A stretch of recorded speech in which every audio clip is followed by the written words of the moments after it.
Hi everyone, Sanbonani Molweni. Welcome to Fix Channel. If you're here, please subscribe before the end of the video. For returning, thank you for love and support.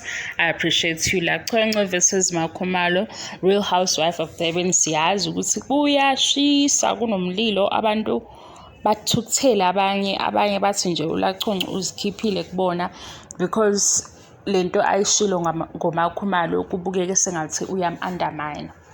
Okay-ke abanye bathi uMakhumalo noLaconco baphuma kwi-situation efanayo, so bebe-expect ukuthi bazoba abangani. ULaconco ubaphoxile-ke ngendlela enze ngayo. Sibonile last bebeka-Jojo besengikhohlile ukuthi bebenzani, bathola i-invite leyo. So obengekho uMakhumalo, that was a hint ukuthi i-invite ingenzeka ukuthi iphuma kuMakhumalo ngoba yena akekho among them lapha kaJojo. Baphinde futhi-ke sebehleli-ke sebelindile uMakhumalo ongekho. Obviously-ke uma uMakhumalo part of the show, uye ozongena. Ukuthi ungena nani asazi. Abanye bebethi makuphela le episode yesibili mhlambe kuzongena ubaba ngoba babone babaza wonke umuntu indlela iphile ngayo. So kungeneke uThobile wakhuluma-ke uLaconco wathi yena nje ubecabanga red carpet vibes Oprah Winfrey Beyonce. Indirectly she's saying uMakhumalo she's nobody, because ukwenza i-comment ngo-Oprah Winfrey siyamazi Oprah Winfrey, uBeyonce siyamazi, red carpet uyithathe wayibeka phezulu kakhulu lento yasihlala kabi-ke kuma-fans kaMakhumalo, because uMakhumalo noLaconco ngizothi ikhona into efanayo ngabo, ngoba uMakhumalo abantu abaningi bamthande from Uthando Nes'thembu. Kwaba ukuthi yena she's the youngest wife and ubukeka ethobile, and maye ekhuluma kulezi ndawo akhuluma kuzo labo women in conversation what uye ubukeka ziningi izinto ayishirayo abantu abahamba nazo.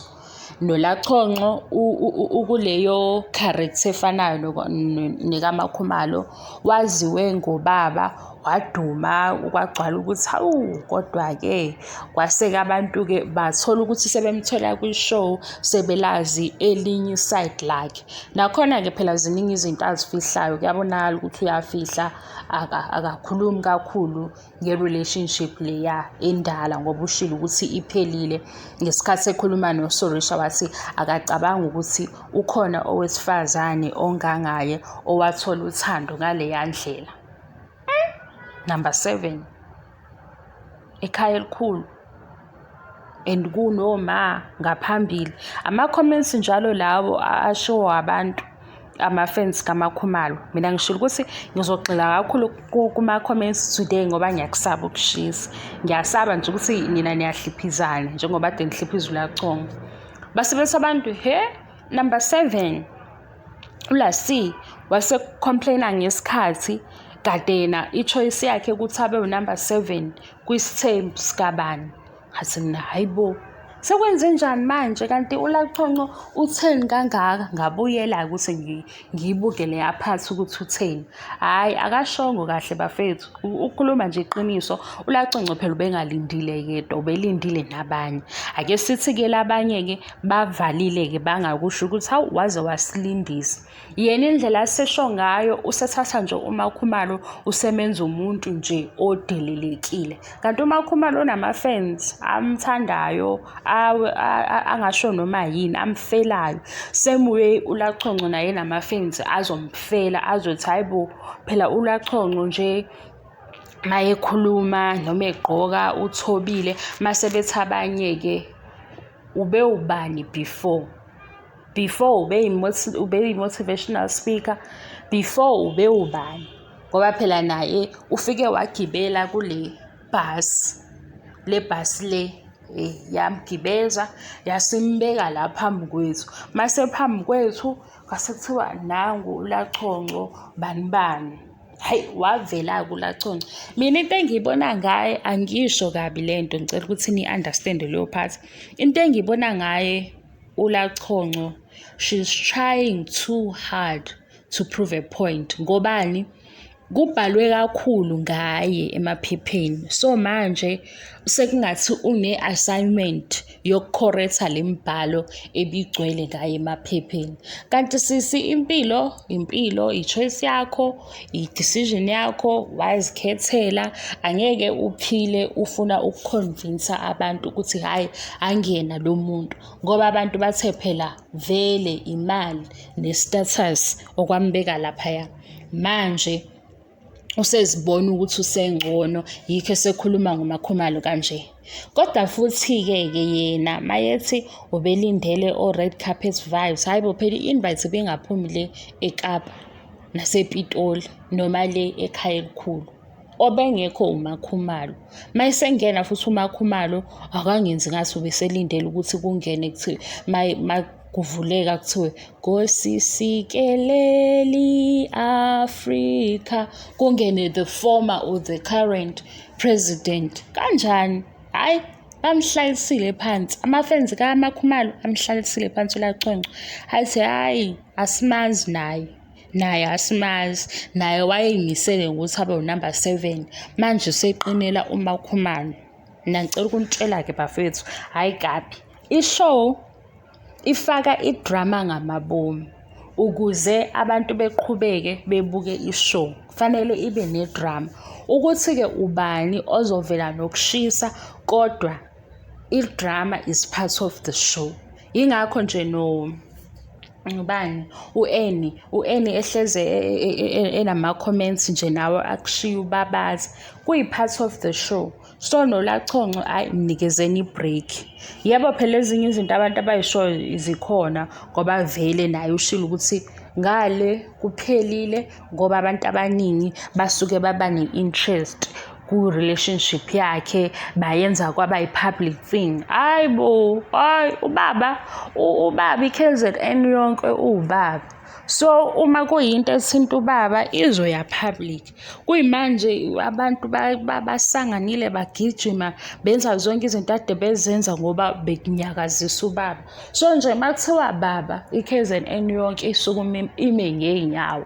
Ekhaya elikhulu makuzi kuthiwa nje ekhaya elikhulu kwenzeka ukuthi i-KZN ayilali. So nawe sisi bowuhamba lapha uthi hhayi usewu-ready ukuthi uzoba umama wesizwe. Wase-ke yena wazipositiona ngale ndlela ukuthi manje usewumama wesizwe, red carpet vibes, yena ama-invite akawaziyo alapha phezulu. Kanti la kuma-Housewives thina siyibukela osisi abafanayo ngokuthi ba-abantu sizobahlonipha ngaleyo ndlela, nedrama abalethayo bayilethela ukuthi sikhulume ngayo. Ngaphandle kwalokho asinakho ukuthi khona ongcono kunomunye. Mina-ke anginakho ukuthi khona umuntu ongcono kunomunye. Kuwona wonke umuntu siyafunda ngaye, osuka le osukaphi kuyafana.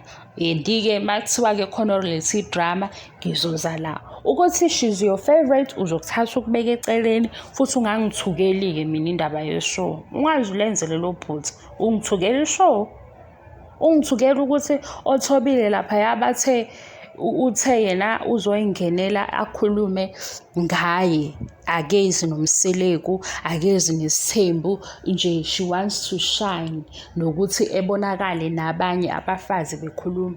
The next thing uthobile uvela noMseleku, uyaphinda futhi uvela noMseleku. Hawu Thobile, angithi sina siyazi ukuthi ukukhulume lapha komama, ukukhulume lapha kuma-events aphezulu, kwi-radio ukhona. Manje wasucasha ngoMseleku kangaka, wavuma nje ukuthi abakwenzise le othe awuzuyenza. Ngoba phela uThobile manje is doing the opposite.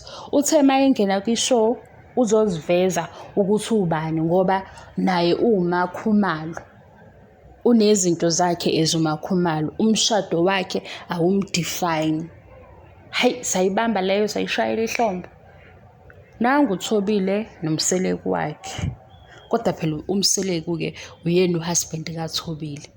Asazi ukuthi kuzobhalansa kanjani ngoba abantu bajabulela ukuthi uThobile uzoba kwi-show without Uthando Nes'thembu. Manje usengena uThobile, sengena uThando Nes'thembu. Sekufanele sibuke uThobile-ke sibuke uThando Nes'thembu kanye kanye. Ngoba phela uMseleku noma yikuphi la ehamba khona abantu bathi uThando Nes'thembu. NoThobile-ke manje sekufanele naye ehambe ngalelo giya. Kuthiwe nangu uThobile nalo uThando Nes'thembu. Angazi-ke. Kodwa hhayi kabi, siya-review-a, senza ama-comments, akukho kubi, sibathanda bonke, bahle bonke. Mawuthanda uLaconco, lokho ku-right. Mawuthanda uMakhumalo, lokho ku-right. Nje, ukuhloniphana, Nawe mawufuna ukuthela umlilo la, ngicela ukuthi uthele umlilo, kodwa wazi ukuthi-ke lo mlilo owuthelayo ungaboshwa. Nalaba balokhu bethi, kanti uLaconco uyi-ex kabani? Hayi bo, Gugu, awuzange etshela uNonku ethi Gugu mina. Nami ngithi hamba kuyobheka ukuthi uyi-ex yaba ngoba ufuna ukuthi uzwe ngami. Masuthi uzwe ngami mase mina ngejele. Nokuthi ekhaya elikhulu kukuphi-ke hamba nakhona lokho uyokusesha ukuthi kuphi ekhaya elikhulu ungasho ukuthi uzwe ngami. Khona manje uLaconco khona omunye amfakile ubaba nase bethi kanti uthanda lezi ey'the. Futhi nje abantu ayike. Mina ngicela ukuyivala la, angifuni ukuzwakala sengathi ngi-bitter or ngi-toxic. Bengisho nje ukuthi abantu ama-fans kaMakhumalo hhayi awuthelile umlilo. Shuthi nje bathintekile abantu, kodwa hawu noMakhumalo ubebalindisile phela naye. Ubebalindisile. Kodwa futhi akusho ukuthi phela ngoba nakhu-ke kwenzekelile lokho sengaze kuthiwe, hawu besilindele uBeyonce. Hawu kusho ubani? Ngoba naye sathi nje kwathiwa manje uzothini ulona, ngoba nangu nje naye sefuna ukuba upresident manje. Bathi abantu uthini ubani-ke uthini? Hayi asazi thina.